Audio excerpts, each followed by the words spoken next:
شروع اللہ کے نام سے جو بڑا مہربان نہایت رحم والا ہے۔ حضرت انس بن مالک رضی اللہ تعالیٰ عنہ روایت کرتے ہیں کہ رسول اللہ صلی اللہ علیہ وآلہ وسلم نے ارشاد فرمایا، جب میں معراج پر گیا تو میرا گزر کچھ ایسے لوگوں پر ہوا جن کے ناخن تانبے کے تھے، جن سے وہ اپنے چہروں اور سینوں کو نوچ نوچ کر زخمی کر رہے تھے۔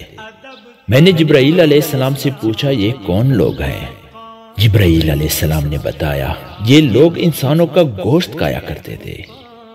یعنی ان کی غیبتیں کرتے تھے اور ان کی آبرو ریزی کیا کرتے تھے۔ حضرت جابر بن عبداللہ رضی اللہ تعالیٰ عنہ فرماتے ہیں کہ ہم نبی کریم صلی اللہ علیہ وآلہ وسلم کے ساتھ تھے کہ ایک بدبو اٹھی۔ آپ صلی اللہ علیہ وآلہ وسلم نے ارشاد فرمایا، جانتے ہو یہ بدبو کس کی ہے؟ یہ بدبو ان لوگوں کی ہے جو مسلمانوں کی غیبت کرتے ہیں۔ حضرت ابو سعید اور حضرت جابر بن عبداللہ رضی اللہ تعالیٰ عنہ روایت کرتے ہیں کہ رسول اللہ صلی اللہ علیہ وآلہ وسلم نے ارشاد فرمایا، غیبت کرنا زنا سے زیادہ سخت ہے۔ صحابہ رضی اللہ تعالیٰ عنہ نے عرض کیا، یا رسول اللہ، غیبت کرنا زنا سے زیادہ سخت کیسے ہے؟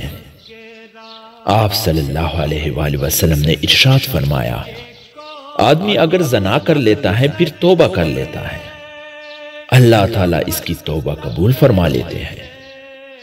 مگر غیبت کرنے والے کو جب تک وہ شخص معاف نہ کر دے جس کی اس نے غیبت کی ہے، اس وقت تک اللہ تعالیٰ کی طرف سے اسے معاف نہیں کیا جاتا۔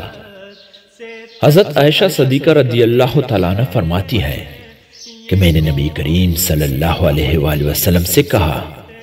بس آپ کو تو صفیہ کا پس کا دھونا کافی ہے۔ آپ صلی اللہ علیہ وآلہ وسلم نے ارشاد فرمایا، تم نے ایسا جملہ کہا کہ اگر اس جملے کو سمندر میں ملا دیا جائے تو اس جملے کی کڑواہٹ سمندر کی نمکینی پر غالب آ جائے۔ حضرت عائشہ رضی اللہ تعالیٰ عنہ یہ بھی فرماتی ہے کہ ایک موقع پر میں نے آپ صلی اللہ علیہ وآلہ وسلم کے سامنے ایک شخص کی نقل اتاری تو آپ صلی اللہ علیہ وآلہ وسلم نے ارشاد فرمایا، مجھے اتنا یعنی بہت زیادہ مال بھی ملے تب بھی مجھے پسند نہیں کہ کسی کی نقل اتاروں۔ حضرت ابو ہریرہ رضی اللہ تعالیٰ عنہ سے روایت ہے کہ رسول اللہ صلی اللہ علیہ وآلہ وسلم نے ارشاد فرمایا،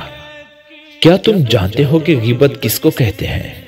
صحابہ رضی اللہ تعالیٰ عنہ نے عرض کیا، اللہ اور اس کے رسول ہی زیادہ جانتے ہیں۔ آپ صلی اللہ علیہ وآلہ وسلم نے ارشاد فرمایا، اپنے مسلمان بھائی کی غیر موجودگی میں اس کے بارے میں ایسی بات کہنا جو اس سے ناگوار گزرے، بس یہی غیبت ہے۔ کسی نے عرض کیا، اگر میں اپنے بھائی کی کوئی ایسی برائی ذکر کروں جو واقعتاً اس میں ہو تو کیا یہ بھی غیبت ہے؟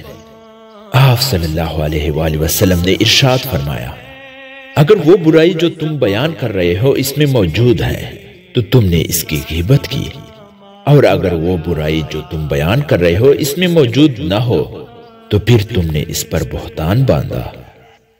حضرت ابو دردہ رضی اللہ تعالیٰ عنہ سے روایت ہے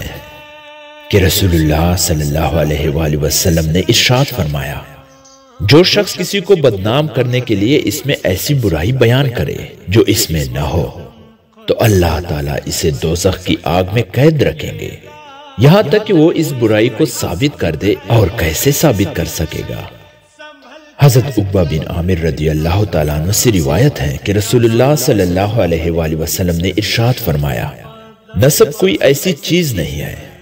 جس کے وجہ سے تم کسی کو برا کہو اور آر دلاؤ، تم سب کے سب آدم کے اولاد ہو، تمہاری مثال عصا یعنی پیمانے کی طرح ہے،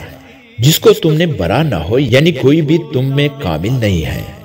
ہر ایک میں کچھ نہ کچھ نقص ہے، تم میں سے کسی کو کسی پر فضیلت نہیں ہے، البتہ دین یا نیک عمل کی وجہ سے ایک دوسرے پر فضیلت ہے۔ آدمی کے برا ہونے کے لیے یہ بہت ہے کہ وہ فحش بیہودہ باتیں کرنے والا، بخیل اور بزدل ہو۔